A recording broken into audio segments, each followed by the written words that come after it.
मूसा आलैहिस्सालामेर रूह निये आसो। कार रूह? जोरे बोलेन कार रूह? मूसा नबीर रूहटा निये आसो। मूसा आलैहिस्सालामेर काछे जखन मालाकुल मौत आजराइल गेलेन तखन मूसा आलैहिस्सालाम जिज्ञासा करे, ओ आजराइल, तुमी जे आमार रूहटा बेर करबे এটা কোন দিক দিয়ে বের করবে? আজরাইল বললেন, এইটা চক্ষু দিয়ে বাহির করব আপনার রূহটা। চক্ষু দিয়ে আমি আল্লাহর নূর দেখেছি। কি দেখছি? নূর দেখছেন চক্ষু দিয়া? বললেন হ্যাঁ। তাহলে আমি এটা হাত দিয়ে বাহির করব। তখন বললেন, এই হাত দিয়ে আমি কিতাব তেলাওয়াত করেছি। তখন বললেন যে পাও দিয়া বাহির করব। এই পাও দিয়া কৌতুর পাহাড়ে আমি হেঁটে হেঁটে গিয়েছি। সুবহানাল্লাহ বলেন। তুমি পাও দিয়া রূহ বাইর করবে? আজরাইল আলাইহিস সালামকে আপনি যে ধরনের তর্ক শুরু করে দিয়েছেন, মনে হয় আপনার মরতে হবে না, মনে হয় আপনার মরতে হবে না। আমি আজরাইল রূহ নিতে আসছি, আমার যেই দিক দিয়ে ক্ষমতা আমি পারি এই দিকটা বাইর করব। তখন আজরাইলটা একটা থাপ্পড় মারছে। কি মারছে? চর মারছে। কি মারছে? চর মারছে। কত বড় নবী, জলিলুল কদর পয়গম্বর, আজরাইলকে চর মারা কত বড় ক্ষমতার দরকার। কি বলেন? আজরাইল আমার আল্লাহর দরবারে যায় বলে, আল্লাহ, তোমার নবী মূসা আমাকে চর মেরে আমার দাঁত অর্থাৎ চক্ষু কানা করে দিয়েছে। এই চাকরি আমি আর করব না। অন্য কাউকে যদি তুমি পাও এই চাকরিটা দিয়া দাও, আমি আজরাইল এই চাকরি করব না। আবার আল্লাহ বলে, বন্ধু রে, কেন আজরাইলের চক্ষুটা তুমি কানা করে দিয়েছ আমি জানতে চাই। আল্লাহ সর্বপ্রথম আমার কাছে আসছে, আসার পরে আপনার রূহ নিতে আসছি। আমি বললাম কোন দিকটা বাহির করবো? চক্ষু দিয়া। আমি বললাম আল্লাহ নূর দেখেছি। এরপরে ফাউ দিয়া। আমি বললাম কৌতুর পাহাড়ে হাইটা গিয়েছি। আল্লাহু আকবার বলেন। এই কথা তো ঠিকই আছে, আমি তো কোনো অযুক্তি বলি নাই। আপনার সাথে কি আমি হাইটা হাইটা কথা বলছি না কৌতুর পাহাড়ে? তা আমি কি অযুক্তি বলছি? এরপরে সে যেই দিকটা ইচ্ছা এই দিকটা বাহির করুন। পাওয়ার দেখাইছে, ক্ষমতা দেখাইছে, এই জন্য তারে আমি চর মেরে চক্ষু কানা করে দিয়েছি।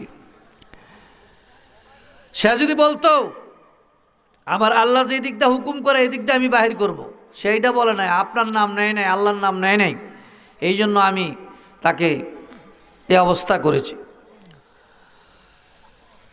আল্লাহটাকে বললেন, জিব্রাইল আমার পক্ষ থেকে মুসা নবীর কাছে যাও, মুসা নবীর গিয়া জানাইয়া দাও, মুসা নবী কি দুনিয়ায় বেশি দিন বাঁচতে চাই, বেশি দিন থাকতে চাই। মুসা নবীর হায়াত আমি বাড়াইলাম, এত বেশি হায়াত দিলাম। মুসা নবী যেই গাধাটার উপর সোয়ার হইয়া চলাফেরা করেন, এর চাইতে এই গাধার পিঠের মধ্যে যতগুলি লুম আছে এর চাইতে বেশি আমি হায়াত মুসা আলাইহিস সালামের বাড়াইয়া দিলাম। হায়াত কত হায়াতের দরকার, কয়শো বৎসর দরকার, কয় হাজার বৎসরের দরকার। গাদার মধ্যে কত লুম, এর চেয়ে বেশি আপনি বাঁচবেন দুনিয়াতে হাজার হাজার বৎসর। মুসা আলাইহিস সালামকে আল্লাহ, আমি তো হায়াত চাই নাই, আমি চেয়েছি, সে আপনি আল্লাহর নাম সে নেয় নাই, এই জন্য আমি রাগ করছি। মুসা আলাইহিস সালাম কাঁদতেছি, আমার রাব্বুল আলামিনের মায়া হয়েছে, দয়া হয়েছে, সঙ্গে সঙ্গে মুসা আলাইহিস সালাম রে আমার আল্লাহ ক্ষমা করে দিয়েছে। বলেন সুবহানাল্লাহ। যখন গেলেন মুসা নবী ওই না কৌতুর পাহাড়ে, আল্লাহ বললেন, আয় গো মুসা জুতা মুবারক খুলে। যখন গেলেন দয়াল নবী আল্লাহ পাকির আরশেতে, আল্লাহ বললেন, আসেন হাবিব জুতা মুবারক নিয়ে। মর্যাদা মর্যাদা বেশ কম আছে না নাই? একটা হলো রেল লাইনের পাথর, আরেকটা হলো কাবা শরীফের পাথর। রেল লাইনের পাথরে চুমা দিলে গুনাহ মাফ হবে না, কাবা শরীফের পাথরে চুমা দিলে গুনাহ মাফ হয় কি হয় না? আমাদের দেশে এক শ্রেণী আছে, তারা এইগুলি বুঝে না। নবীরে তারা আমাদের মতো মানুষ বলে, কি বলেন ঠিক কি না? নবী বাজার করত, নবী বিবাহ শাদী করেছে, নবীজি সংসার করেছে, এই অবস্থা তারা বলে। আর আল্লাহ পাক যে নবীকে কি মর্যাদা দিয়েছে এইগুলি বলে না, কি বলেন ঠিক কি না? মুসা আলাইহিস সালামরা কয়, মুসা জুতা খুলে আসো, এটা কৌতুর পাহাড়, এখানে তোমার সাথে আমার কথাবার্তা হয়, এটা পবিত্র জায়গা। আর নবী আরশে আজিম গেলেন, সেখানে নবীকে বলে আল্লাহ, বন্ধু আপনি জুতা নিয়ে আসেন, মারহাবা কন। ওই নবীর উম্মত আমরা হতে পেরে খুশি না বেজার? আরো জোরে বলেন, খুশি না বেজার? কারণ এমন একজন নবীর উম্মত আমরা হয়েছি। আমার নবী কিতাবের মধ্যে আসছে, তিনি কয়েকদিন যাবত না খায় আছেন, ক্ষুধার যন্ত্রণা ছটপট করতেছে। এই অবস্থা আবু বকর সিদ্দিকের সঙ্গে রাস্তায় দেখা হয়েছে। কার সঙ্গে? আবু বকর সিদ্দিক রাদিয়াল্লাহু তাআলার সঙ্গে নবীর দেখা। আবু বকর কোথায় যাচ্ছ? দুপুর বেলা, এখনো আজান হয় নাই মসজিদে নববীতে। আবু বকর বলে, নবী গো, ক্ষুধার যন্ত্রণায় ঘরের ভিতরে ভালো লাগে না, এই জন্য বের হয়ে আসছে। এটা সহিহ হাদিসের বর্ণনা এই ঘটনাটা। আবু বকর সিদ্দিক ক্ষুধার্ত, নবীও ক্ষুধার্ত, খাবার নাই। সামনে পাইলেন উমরকে। ওমর রাদিয়াল্লাহু তাআলা আনহুকে দেখে বলতেছে, ওমর কোথায় যাও? দুপুর বেলা বাড়ি থেকে কেন বের হয়েছ? ওমর বলে, নবী গো, ক্ষুধার যন্ত্রণায় ঘরের মধ্যে ভালো লাগে না, তাই ঘর থেকে বের হয়ে আসলাম। হযরত ওমর আবু বকর প্রিয় নবীজি হাঁটতে হাঁটতে একজন সাহাবী ছিলেন, নাম হয়েছে হুযায়ফা রাদিয়াল্লাহু তাআলা আনহু। হযরত হুযায়ফার বাড়িতে গেলেন। এই হুযায়ফা, বাড়িতে আসনি রে? একটু বের হয়ে আসো। হুযায়ফা বাড়িতে নাই। হুযায়ফার বিবি স্ত্রী বলতেছে, নবী গো, আমার স্বামী ইহুদির বাগানে কাজ করতে গিয়েছে, আপনি বসুন। সাহাবীদেরকে বসতে দিলেন, প্রিয় নবীজিকে বসতে দিলেন। হুযায়ফাকে খবর দিলেন। হুযায়ফা কয়েকটা খেজুরের টুকরা আমার নবীর জন্য নিয়ে আসলেন। আল্লাহ পাকের প্রিয় হাবিবের হাতে এগুলো উঠাই দিলেন। হুজুর, এগুলি আপনি খান, একটু বসেন। দৌড়ায় যাইয়া তাড়াতাড়ি করে একটা বকরির বাচ্চা জবাই করলেন, আর রুটি বাজলেন। এইগুলি আল্লাহর নবীর সামনে যখন তরকারি আর রুটি আইনা দিলেন, আমার নবী খায় না। আমার নবী চোখের পানি ফালায়া কান্দে। নবীর চোখের দিকে তাকাইয়া আবু বকর কান্দে, ওমর কান্দে, খায় না। এই অবস্থা হুযায়ফা প্রশ্ন করে, নবী গো, কেন গো আপনি খান না? কেন আপনি কাঁদতেছেন? কারণ কি? আর আবু বকরই বা কেন কান্দে? নবীজি ডেকে বলেন, হুযায়ফা, এই যে একটা ভালো একটা তরকারি, এই যে রুটি আমার সামনে নিয়ে আসছ, তোমরা এত সুন্দর একটা খাবার, এই খাবারগুলি যখন আমার সামনে আসে, তখন আমার মা ফাতেমা, আমার মেয়ে ফাতেমার কথা স্মরণ হয়ে গেছে, আমার নাতি হাসান হুসাইনের কথা স্মরণ হয়ে গেছে। এই জন্য আমি খাবো না।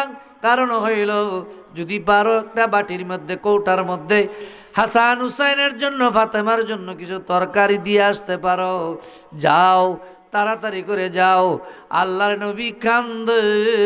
প্রিয় নবীজি আহলে বায়াতদেরকে বলতেন না, আমরাও আহলে বায়াতকে বলবো না, কি বলেন ঠিক কি না? আমরা ফাতেমাকে বলবো না, হাসান হুসাইন এরা হলো নবীর আহলে বায়াত। এরা নবীর কি? আহলে বায়াতদেরকে ভোলা যাবে? কি বলেন, বলা যাবে? এক শ্রেণী কারবালার ময়দানে ইমাম হুসাইনকে নিয়েছে, নিয়ে বলেছে, তুমি ইয়াজিদের নামে বায়াত গ্রহণ করো। হুসাইন বলেছিলেন, আমার শরীরের মধ্যে আমার নানা রাহমাতুল লিল আলামিনের রক্ত, আমার শরীরের মধ্যে আমার বাবা শেরে খুদা আলীর রক্ত, আমার শরীরের মধ্যে আমার বড় ভাই হাসানের রক্ত, আমার শরীরের মধ্যে আমার মা ফাতেমার রক্ত। সুতরাং তাদের রক্তের সাথে আমি বিশ্বাসঘাতকতা করতে পারবো না, বরং ইয়াজিদ তুমি আমাকে কারবালার ময়দানে নিয়ে আসছো, তুমি বলেছো আমার হাতে বায়াত হবে, তুমি কি বলছো? হুসাইনের হাতে এখন বলতেছো তোমার হাতে আমি বায়াত হব। সম্ভব নয়। ইয়াজিদ বলে খুতবা দাও, সম্ভব না, তোমার নামে খুতবা দেওয়া হবেও না। আর যদি না দাও, ইয়াজিদ বলতেছে, তাহলে যুদ্ধ করতে প্রস্তুতি নাও। দেখো আমরা কত সৈন্য, অনেক সৈন্য তারা একত্র হইয়া প্রায় 22,000-এর উপরে ইয়াজিদ বাহিনী, আর মুসলমান মাত্র 72 থেকে 73 জন। ইমাম হুসাইন বলে জীবন যদি দিতে হয় ইসলামের জন্য দিব, জীবন যদি দিতে হয় নবীর জন্য দিব, জীবন যদি দিতে হয় কোরআনের জন্য দিব, জীবন যদি দিতে হয় শাহাদাত বরণ করব। কিন্তু আজকে কারবালার ময়দান থেকে আমি হুসাইনকে কেউ পিছপা করতে পারবে না, শাহাদাত থেকে দূরে রাখতে পারবে না। ইসলাম জিন্দা হুতা হে কারবালা পর বাদ হে, ইসলাম জিন্দা হয়েছে কারবালার যুদ্ধের পরে। জোরে কোন সুবহানাল্লাহ। কারণ সেই ইয়াজিদ ইসলাম প্রতিষ্ঠা করেছে, আর হুসাইন ইসলাম প্রতিষ্ঠা করেছে।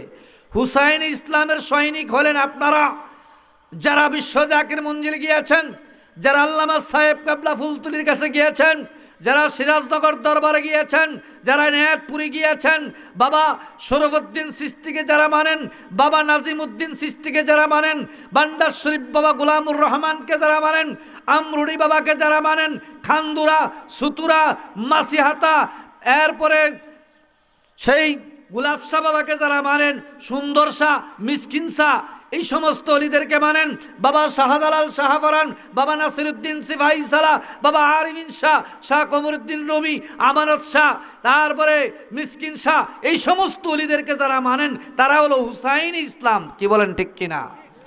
আরেক শ্রেণী আছে তারা এই সমস্তগুলি পছন্দ করে না, এই নামগুলি তারা কি করে না, পছন্দ করে না, তাদের কাছে ভালো লাগে না। তারা এই সমস্ত নামগুলি শুনলে তারা কি করে? হিংসা করে। জোরে বলুন কি করে?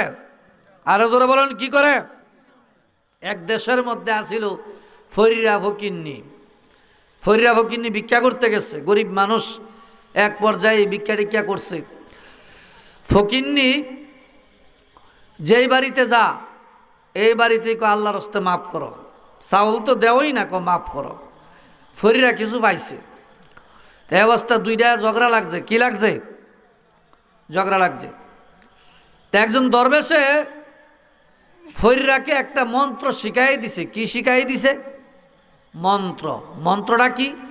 যে বাড়িতে গিয়া চক্ষু বন্ধ করে বলবা যে আল্লাহ আমি তো গরিব মানুষ, আমি একটা সনের ডেরার থাকি, সনের ঘরে থাকি, আমার এটা বিল্ডিং বানায় দাও।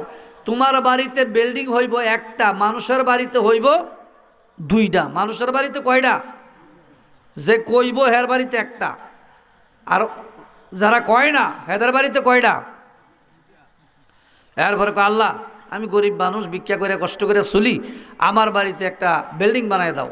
চক্ষু খুলে দেয় বিল্ডিং হয়ে গেছে একটা, মানুষের বাড়িতে হলো দুইটা। মানুষের বাড়িতে কয়টা?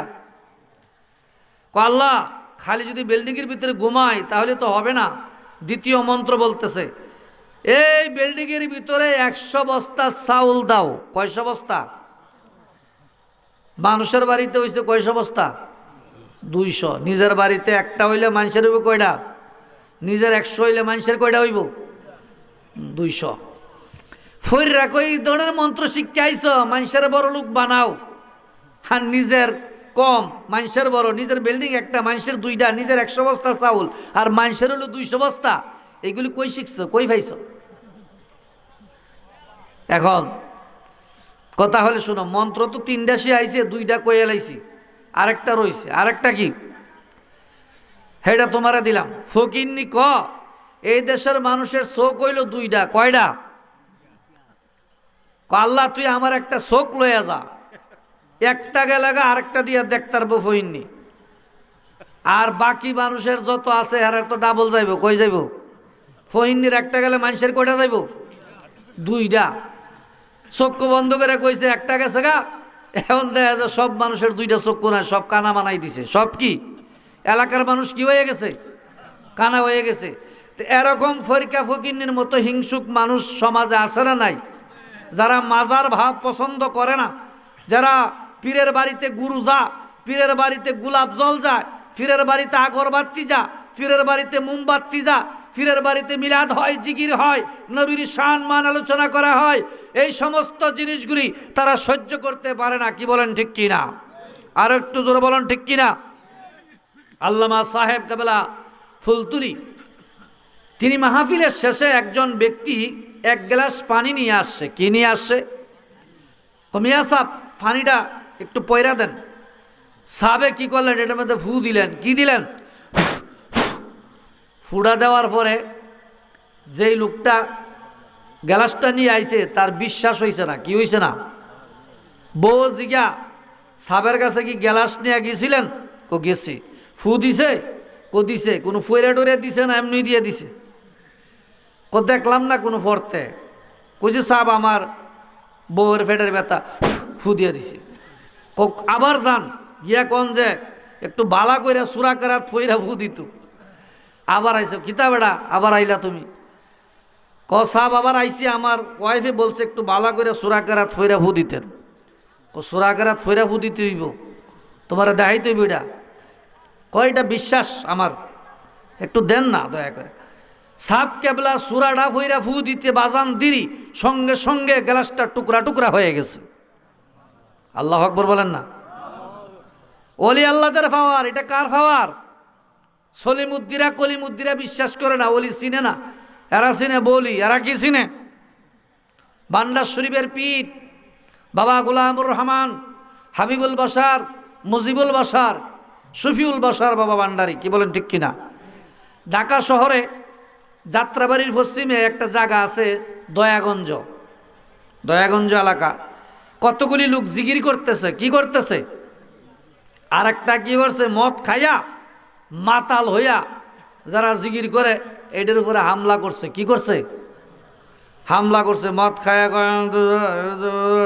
এমন করে, মানে আনতে যাইতো সব কথা তো কইতেই পারে না ভালো করিয়া, এমন করে।